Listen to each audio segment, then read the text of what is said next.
এক পাথরের টুকরোয় বাস করে ১৩০ জন মানুষ। বিশ্বাস হচ্ছে না? লেক ভিক্টোরিয়ার বুকে ভেসে থাকা মিগিঙ্গো দ্বীপ আয়তনে মাত্র ০.৫ একর, আর এখানেই গাদাগাদি করে থাকে শতাধিক মানুষ। এই দ্বীপটি আগে পানির নিচে ছিল।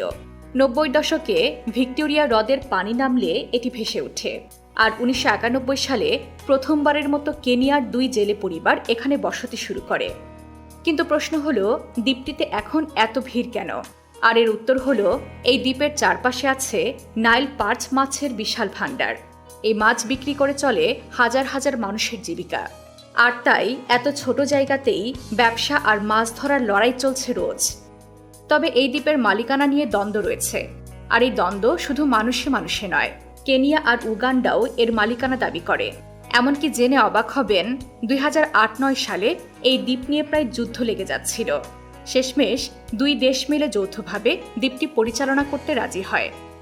একটা পাথরের টুকরো কিভাবে কূটনীতির কেন্দ্রবিন্দু হয়ে উঠতে পারে, মিগিঙ্গো তার জীবন্ত প্রমাণ। আপনি কোন দ্বীপটি সম্পর্কে জানতে চান তা কমেন্টে জানান, এবং এমন আরও মজার মজার তথ্য জানতে সাবস্ক্রাইব করুন বিশ্বপ্রান্তরের চ্যানেলটি।